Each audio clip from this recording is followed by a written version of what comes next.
Welcome back to a new and exciting review of my absolutely favorite anime of all time. I don't know what My Hero Academia has on me, but it has me on a chokehold.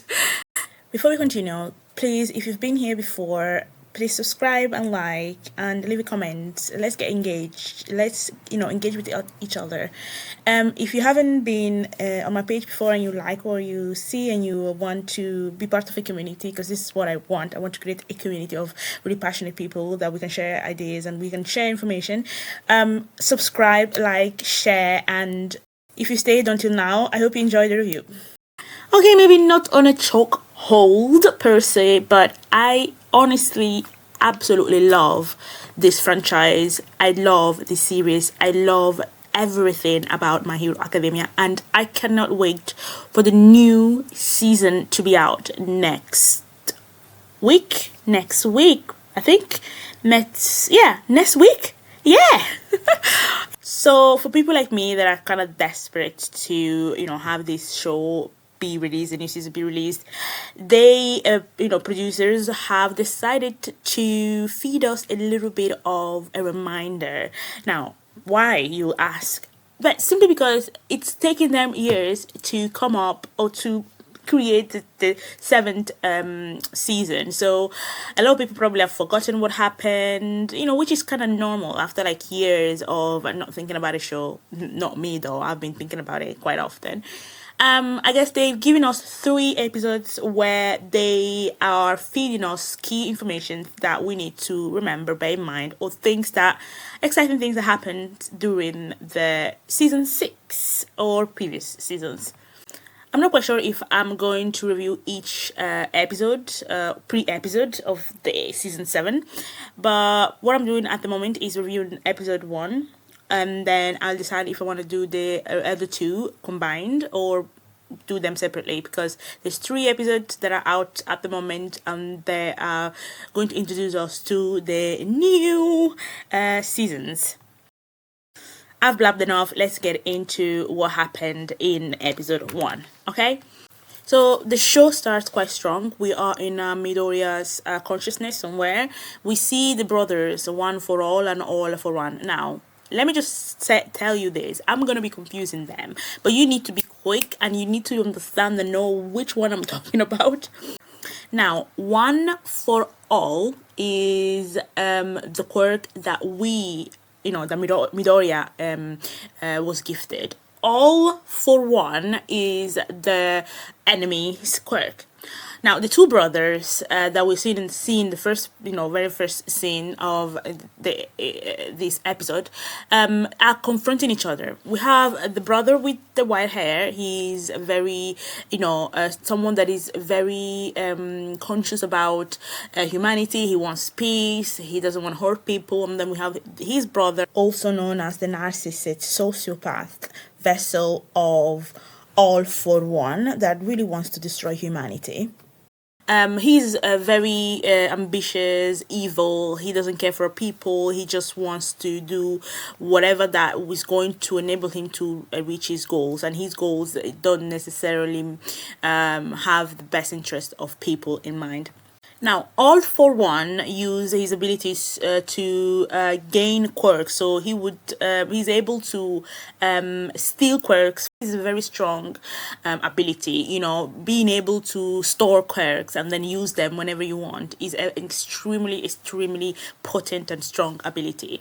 His brother, on the other hand, he was really weak because he did not have any quirks. We discovered now that he actually had a quirk, and his quirk was a very useless one.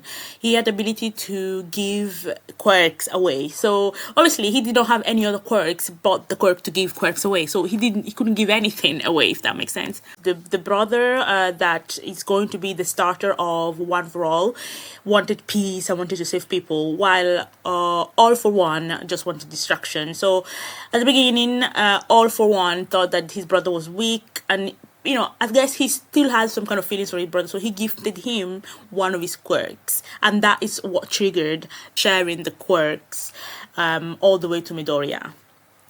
All for One discovered his quirk when his brother gifted him a quirk.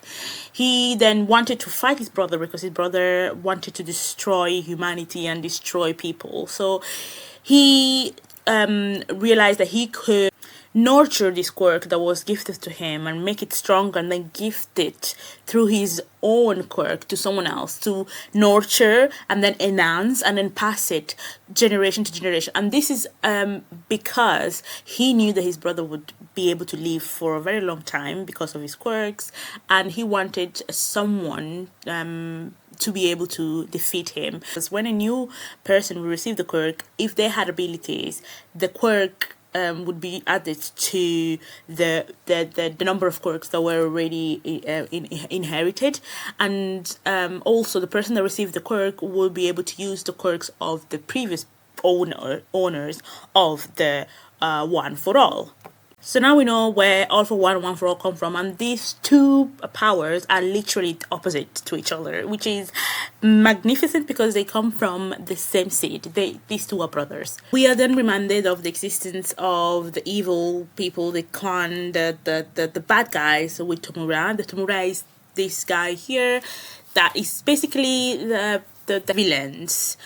He absolutely hates All Might and wants to destroy All Might and what it stands for, and with that he wants to destroy Midoriya because of course All Might is down for, because All Might gave his power to Midoriya. So we are introduced to that because that is still going to play a role in the new season. Of course it's going to play a role because these people are still alive. It's funny to me how they decided to show us this particular scene that I honestly found really, really funny. I am a bit morbid at the end of the day, but it's just the fact that he found Midoriya, this villain guy, found Midoriya in a mall, and he was holding his neck so tight, and this poor boy Midoriya was literally salivating because he wasn't able to breathe.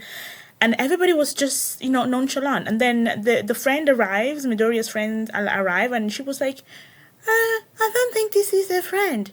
Duh! He is about to lose his life. And she was standing there, did not even go to his rescue, was just seeing this man holding his friend's neck and his friends having this expression of, I can breathe. And then I think episode 1 just gave us something exciting because we are shown a particular moment of last season.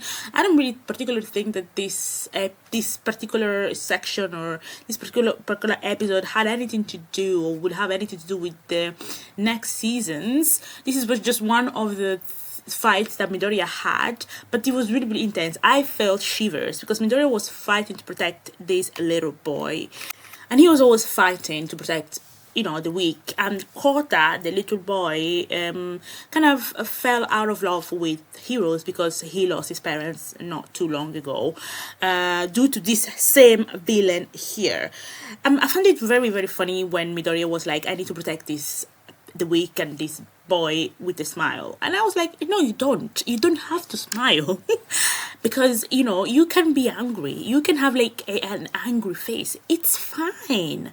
Let's stop going to work and faking it, okay? Let's start going to work and expressing ourselves. We are angry. Let's show it on our faces, Midoriya.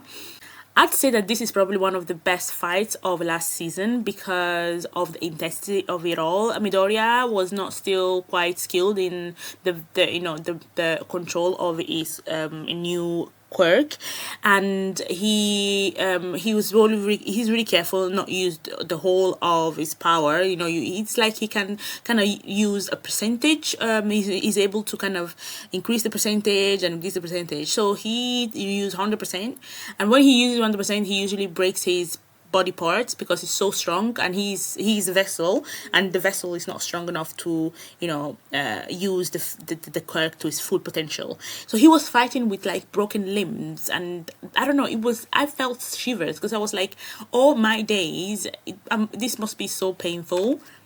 But he kept going on, and he kept fighting because he needed to protect someone, and it's quite explanatory. When you have something to protect, you give everything you have to protect that thing. And Midoriya is honestly the best character of this show. He's my favorite character ever obviously, because he embodies the hero idea perfectly. He is honestly the carbon copy of All Might. So when he was fighting with all his limbs damaged, I felt really, really bad and sad. But I really appreciate the fact that they chose this particular scene, because I'd say this is the best scene ever. Yeah, so what did you think about episode one? Have you watched it? And before I finished my review, I have to ask you to leave a comment if there's anything you want to add or say, please, and subscribe so that we can grow and we can actually have a nice anime community. And yes, watch out for the next reviews, and see you soon. Bye.